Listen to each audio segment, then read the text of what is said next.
I usually don't do different poses. I don't like having choices, actually, because it just makes me want to draw them all, and then having to pick one sucks. I kind of just draw one and then try to draw it into something that I'm happy with. And sometimes it goes through a lot of changes to the point where it's unrecognizable. Sometimes I change it for the worse, and so I have to go back. I don't think I was ever... Maybe like 1 out of 99 drawings. I would be happy having several comps to choose from. Yeah.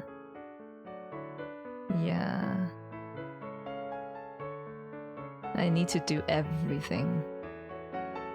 I'm a completionist in that if I start something, I need to finish it or I will feel terrible.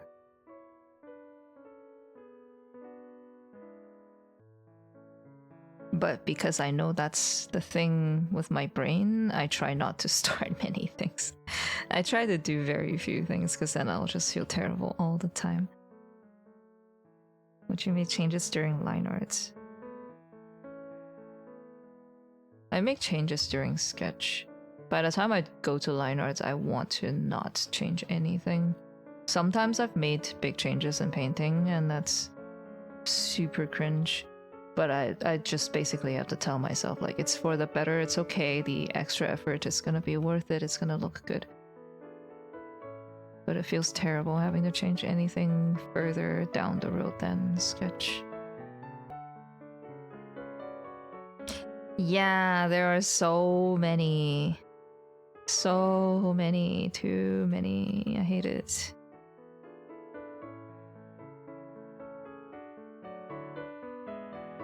Like, if you give me a 1-year vacation starting right now and you ban me from doing anything productive, like drawing anything new, and I have to finish everything that I want to finish, I don't think I can finish them. I just have to pretend they don't exist. Yeah.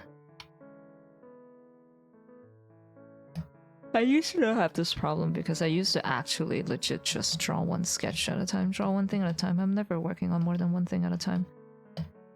And because I worked for myself, I could actually do that, but now I have multiple things going and I can't do that anymore.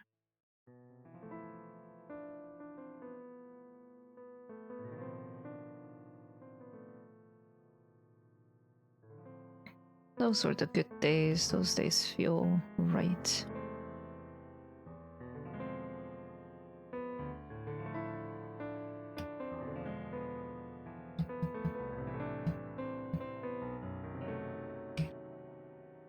The pace at which my brain works is just too slow for this day and age.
Back in the days when it was okay to paint a few paintings a day to post on DA, that was already a lot for reviews.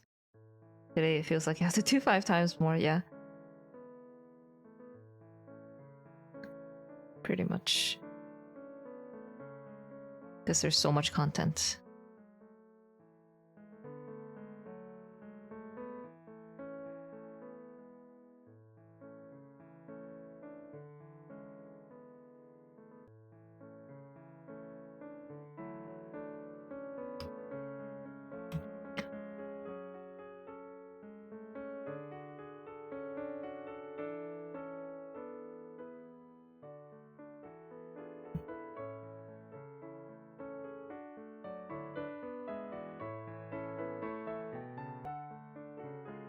You first found my art via the DA feature.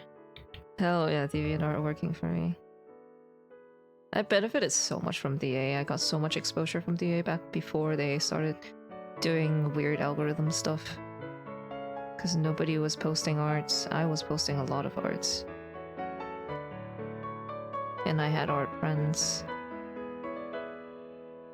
I think the biggest thing was I was drawing a lot. And I had a tablet. That was the thing. I was young, but my parents bought me a tablet, and that set me apart from a lot of other people who probably could have done better, but didn't have a tablet to do it with. There were a lot of really good artists who... There were a few really good artists who drew with a mouse.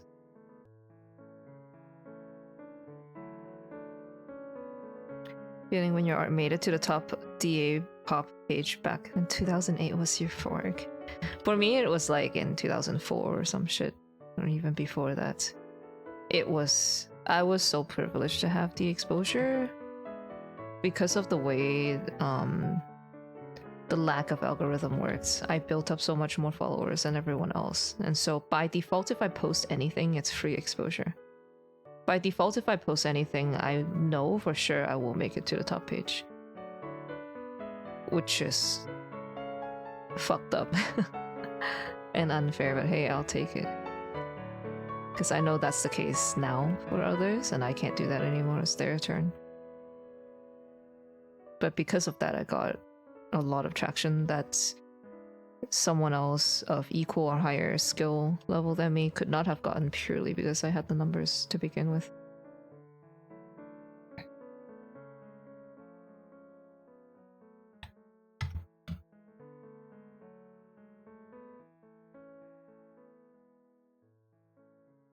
Yeah.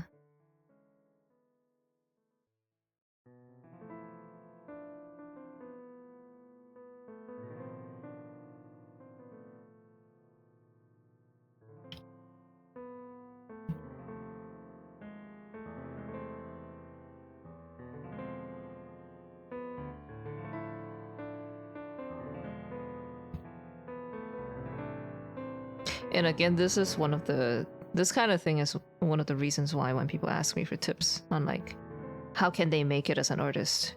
How can they do what I do? I always have to say like, what I did only works for me because of my circumstances, because of the timing and everything. If I did the same thing right now, I would have just as little success as anybody else. So much of it was like me taking advantage of opportunity.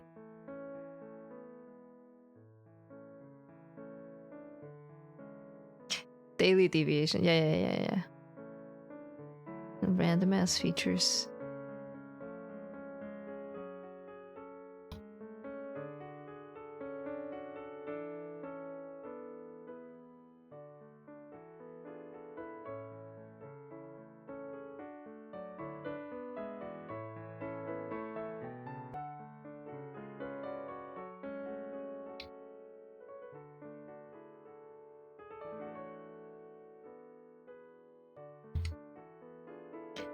Yeah.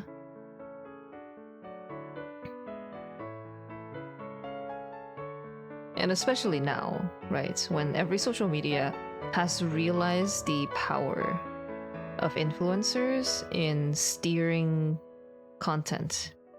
And I think a lot of the focus into algorithm in the end is about taking that power, at least some of it, away from the influencers. The influencers should not, they think that the influencers should not be able to control how content is conveyed or perceived. They want people to, if viewers rely on content providers to give them content or to curate their feed, the social media companies want that viewer to rely on them instead. They need their viewers to be totally helpless without their algorithm, rather than totally helpless without influencers. And so what they do is they make it harder for influencers to be the source of people's content, and instead they would make algorithms so hard to follow or deal with that influencers have to follow the algorithm rather than the other way around, rather than the trends being generated by influencers. They want the trends to be generated by algorithm instead. They want people to look at the feeds curated by the algorithm based on viewer interaction instead. And in the end, what that does is it makes following someone less useful. Like right now, it used to be the case on Facebook and Instagram first, right? And now it is on Twitter. It doesn't matter who you follow. Your follow feed is going to exclude some people, and those people are going to show up in your curated, like, algorithm generated tab instead. And you're like, okay, what the fuck? In order for me to see this person that I really want to see the art of, I have to use the curated tab. Fine, I'll do it. And then over time, what I've noticed is people stopped following artists because following does nothing. It helps the artist, sure, but it does nothing to the viewer. It does not help your art show up on their feed, so why follow? They just like and repost to give it a boost and then move on. It means even if you have a successful post, your success is not yours. You don't get to benefit from your success by getting more followers or getting more stable exposure that's like only yours, exclusively yours, and yours to control.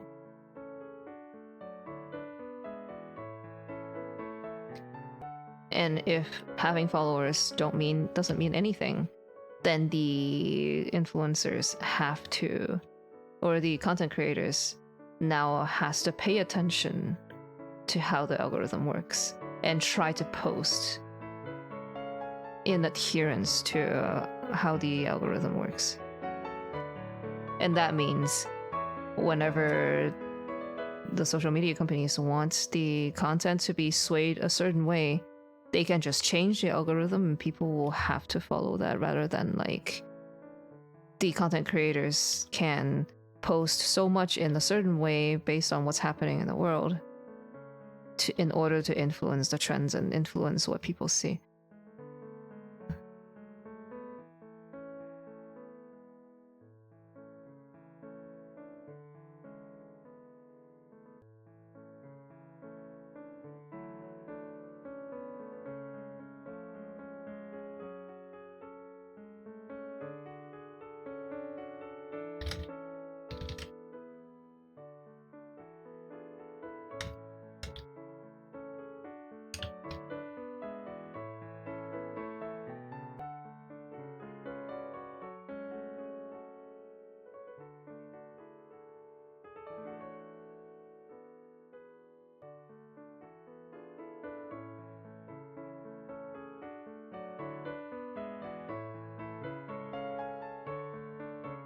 I think that's the last thing.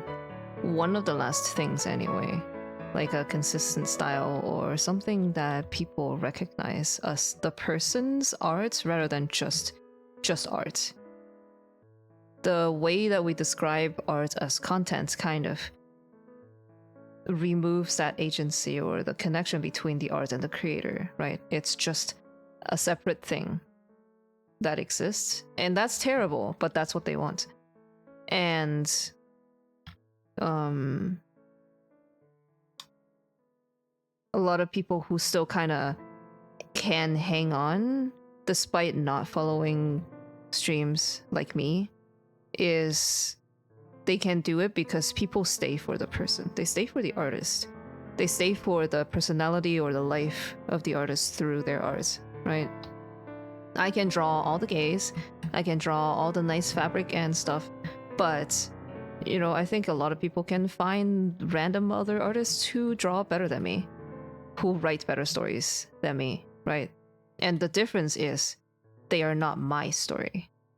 And some people want to hear my story, even if it's not as good, because they know me, they're invested in me, they like the way I think, or they feel like they can connect with the way I think. And so they have faith outside of just, I am looking for a Yuri story. They are looking for, I'm looking for a story that's written by Shilin. I want to know what happens to these people because I remember them and they mean something to me. They're not just another random pair of gays, right? And that's the last thing, and this is where AI comes in, because the last thing that an artist can do that algorithm cannot is to think the way that they do. And AI learns that and spits out an imitation of that. And for some people, maybe they think that, okay, I'm invested in this artist, but in reality, they're invested in a specific like trope or feeling or vibe that the artist can make that other artists can't. And so if AI can learn that and imitate that, even if it's like a little bit fake, some people can't tell the difference. And which is why now when AI exists, there's a lot of people who would look for arts in a specific style or by a specific artist, right? Now they have a chance to own what that artist has that they can't have.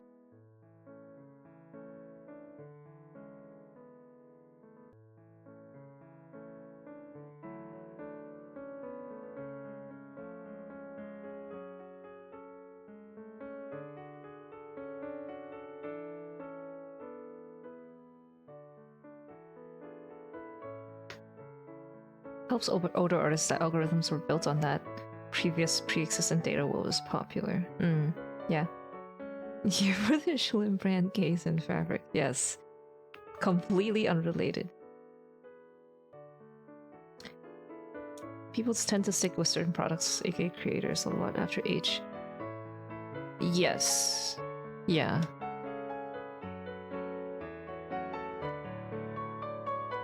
Because people are looking for things that they can connect with, that they can feel familiar with. I think when people are constantly looking for something new, that's a mental thing. That's a psychological thing. That's a brain space. I need something to constantly keep my brain occupied because I don't want to think about something else kind of thing. That's not a I need for intellectual stimulation all the time for its own sake kind of thing. Maybe like media scholars, very few people actually think like that, I believe. Most people who constantly need new content, I want to assume, maybe it's too bold for me to assume, but I want to think that when people are like that, it's not a matter of the content itself or what the artist has done. It's a personal thing. But most of the time, like, you stick with your friends. You don't think like, I can go out there and find some better friends, right? I can go out there and find some better family. You stick with your friends, you stick with your place, you generally use things and you become attached to them sentimentally. They mean something to you, they have been with you for some time. You are familiar with them. And what makes storytelling great is when you're familiar with somebody and the storyteller shows you another aspect of them that you didn't know before, or you learned a little bit more nuance about that person than you did before. That is very different from like you find a new person and you find a whole slew of exciting new facts or knowledge about them all at once. And sometimes that's what people need. Like they need so much excitement all the time, but also those tend to be the times where after the excitement fades, you kind of just can't stay with that person, and you become you're a fleeting kind of socializer, and you go find new more exciting friends, and you kind of dump the previous person, right? Most people who have like more stable forms of connection, they would, when it comes to story and stuff, they would treat those things the same.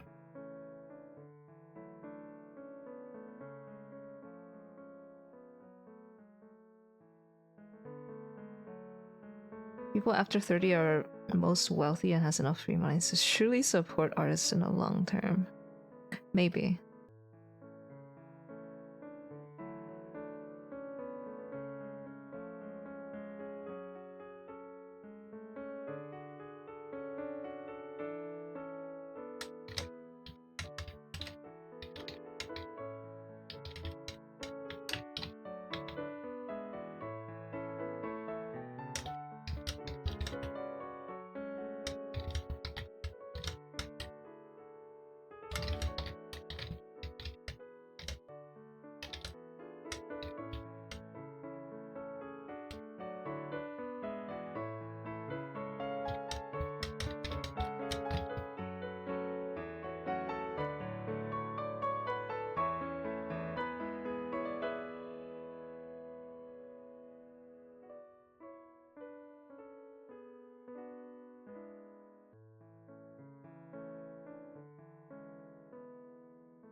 But I think as an artist, that's something that you shouldn't think about. Even as a viewer, that's not something that you should think about, because you can try to predict people's behavior and think about how to retain their attention, how to keep their loyalty, and then how you as a viewer can stay loyal or stuff like that. But in the end, that's a byproduct of what happens. That's not something that you can make happen.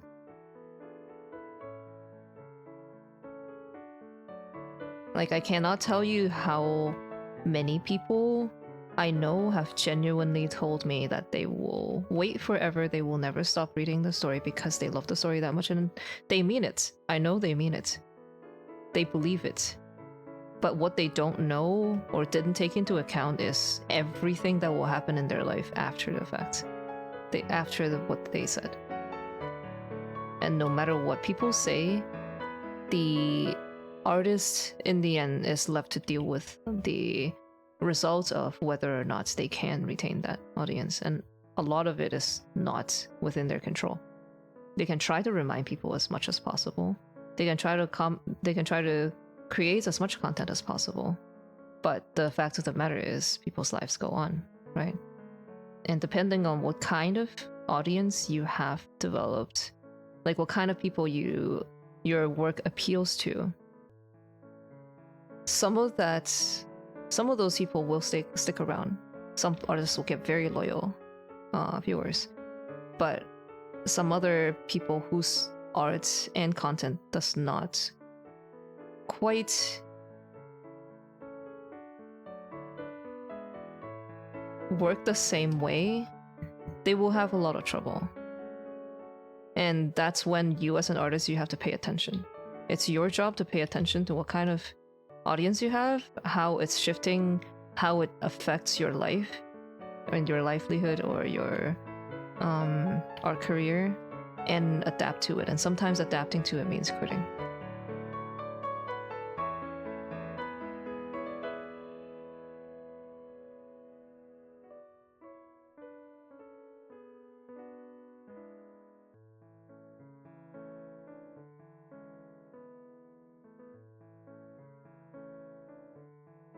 I wouldn't say that that's a meaningful stat, because that's just like, that's an observation that doesn't help you. Because there's useful information and then there's useless information. Because what are you gonna do? Oh, okay, I'm just gonna start drawing for people age 30 plus then, right? That's not gonna help. If it was that easy, everyone would succeed. But yes, what you said is correct. It's just, it means nothing.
God, I'm so out of practice.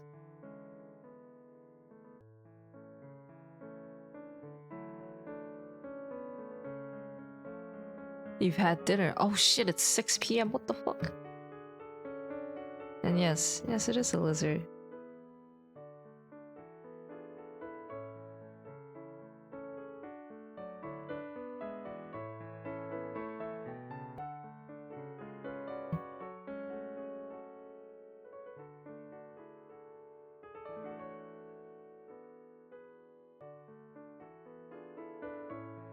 I slept until like 12 today.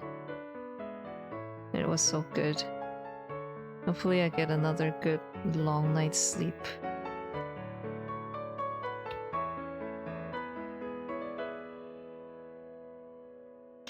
All of my shit is still in my car.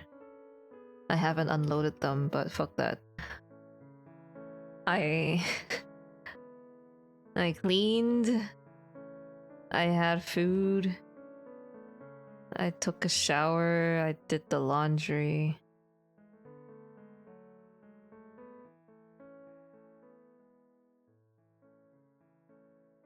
You felt the con crud. I hope you didn't catch anything.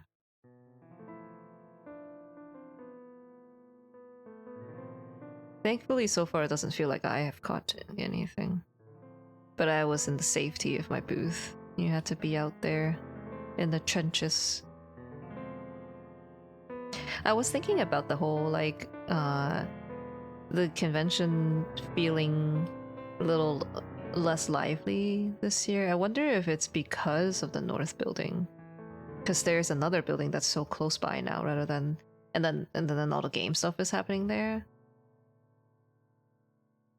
Versus the vendor stuff being in this building. Because in the past, I assumed this building was like the main attraction because the other stuff are so far away.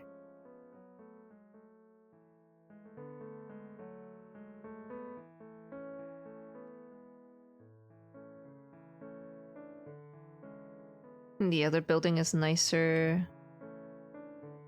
Probably has more seats. There's no seats or places to be in this building.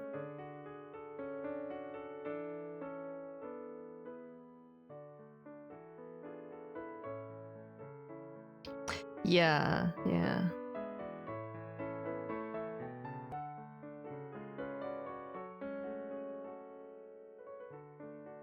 The weather doesn't help either.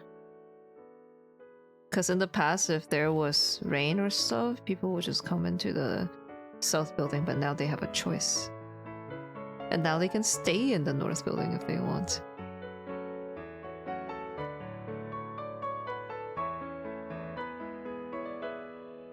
And all the panels and game stuff are also free, so...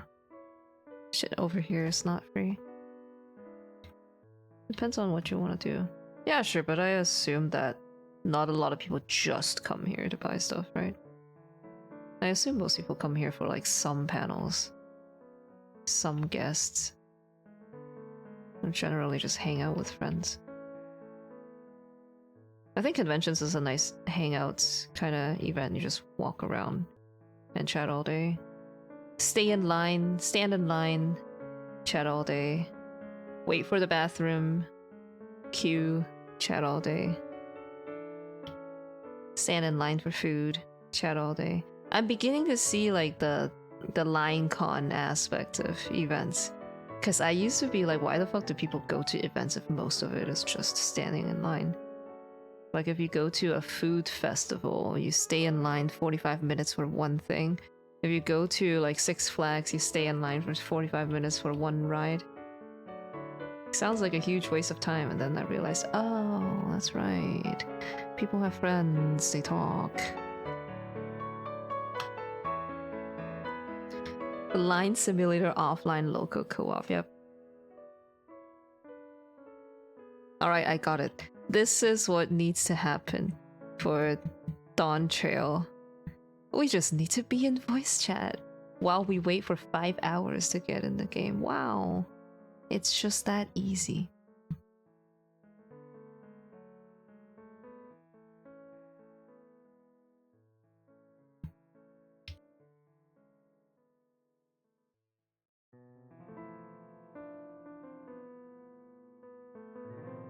Yeah, I did not start to VC with people until this year.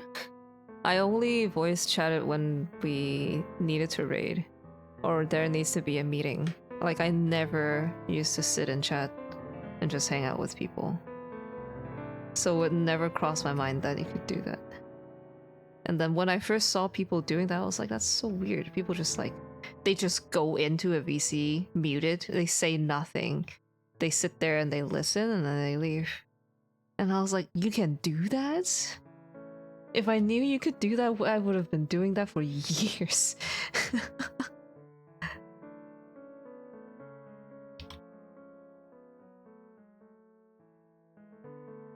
Agonize and queue together, play something else. Yeah.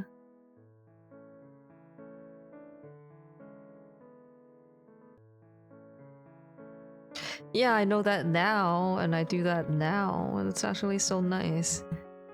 Because in the past, I just, like, if I want to talk to people, I just stream. I can make money and I get to have people to talk to.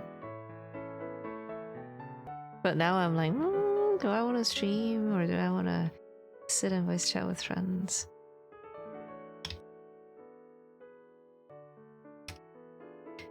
Her wedding date. You mean her Elden Ring playtime allowance?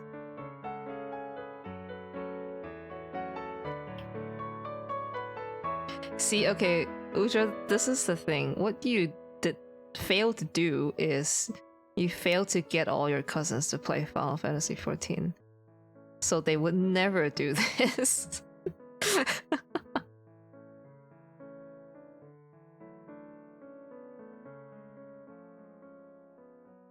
That's your mistake.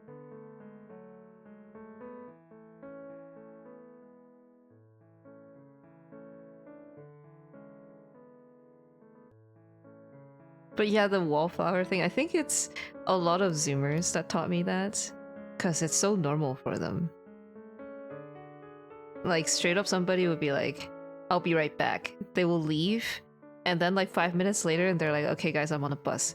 And I'm like, what? You just sit in VC while you're commuting and stuff? That's so nice. Like, where was that when I used to need to commute?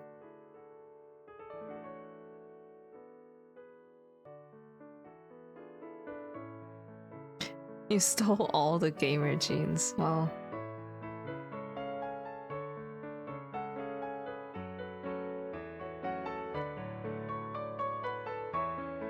Reap what you sow.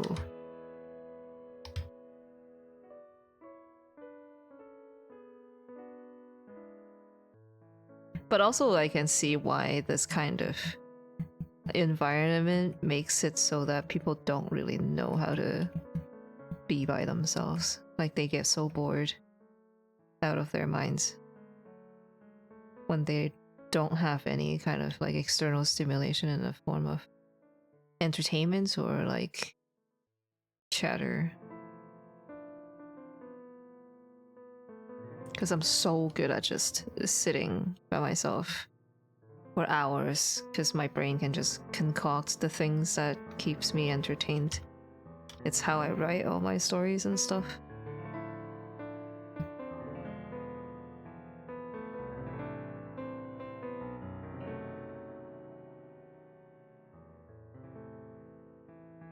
You would sit in your friend's Skype call while they play League. That would be the dream. I'd love that. Like, if I had some static friends who just raid a lot, who I feel comfortable enough with, and they do that and I just listen to them raid. It's basically like watching a streamer, right? Except they're your friends.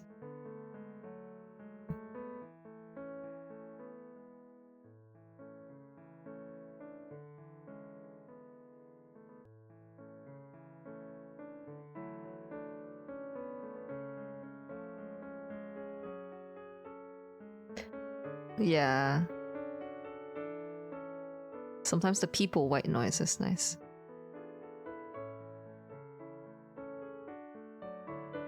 That's what I did for World Race.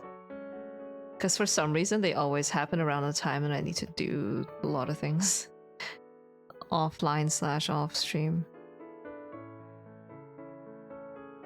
I just play them and I don't even watch them.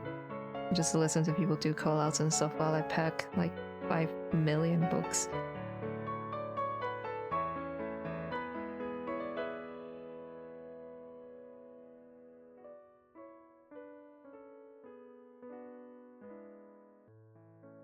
Red is defamation. I have no idea what that means.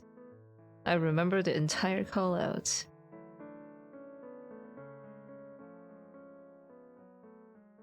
I don't know what the wipe conditions are. Oh, they're dead again.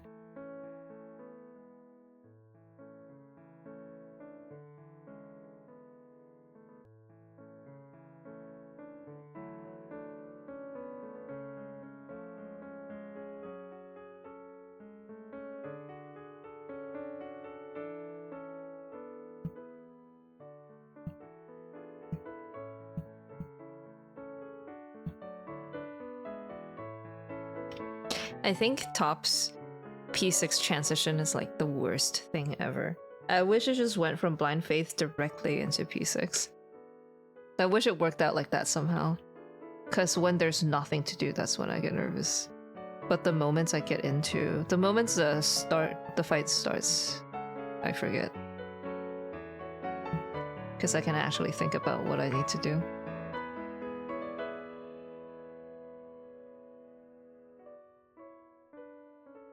Let us test this theory. Yeah. And then if you have a name like Haha Unless, like this person that I know from CC, it would be like, come on, haha, let us test this. I require your assistance in this evaluation.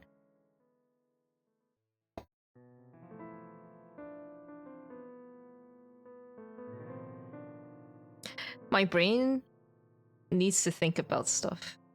It needs to run something, and if it's not running whatever I'm doing right now, it will come up with shit on its own. That's not that doesn't pertain to whatever it is that's happening. So I have to try really hard to literally think about nothing.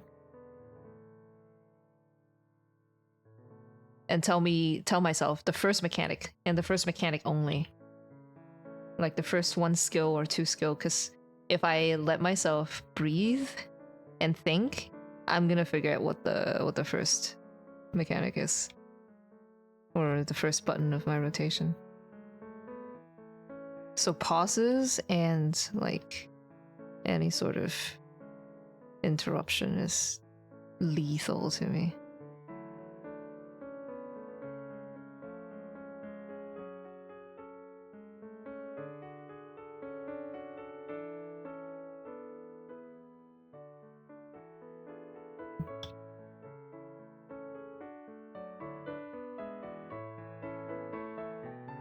P6 transition just gives me a chance to start to be nervous.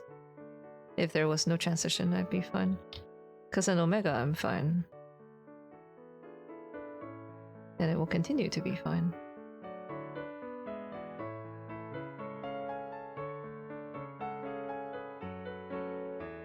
Cannot allow my brain to function on its own.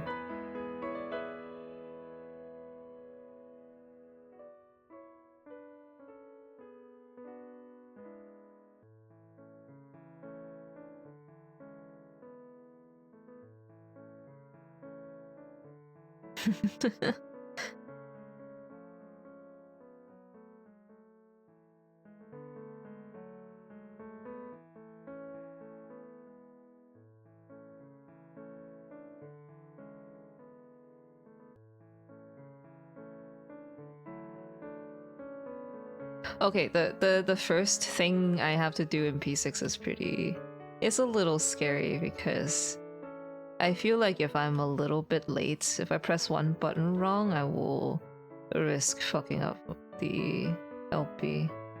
Because I don't want to drift my rotation, nor do I want to miss the LP, and that all hinges on like if I accidentally misclick or something when the stun lock is down.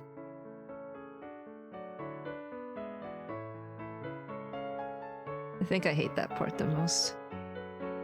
Pet or die. Yeah, you heard him, chat. Everyone dies. Also, your friend came by to say hi, Wes. Told him to say hi to you too.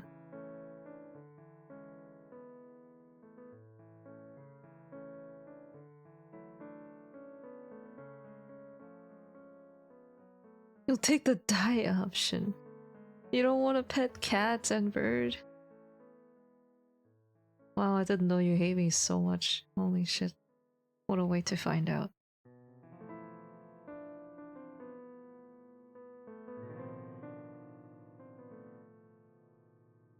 No, no, it wasn't.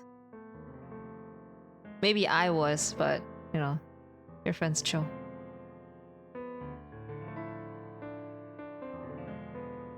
Fucking suck at talking to people in real life.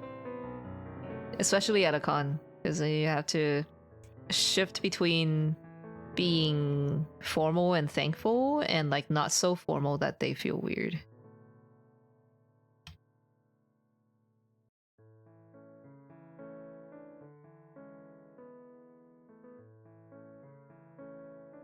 But yeah, also Wes, I didn't know that you're also from Canada. That or I knew and then I forgot. But yeah, you're Canadian.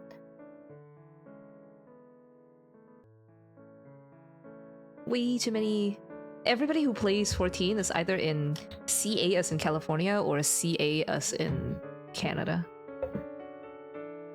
Alberta's calling, will you answer? No, that I am sending that straight to voicemail, I'm sorry.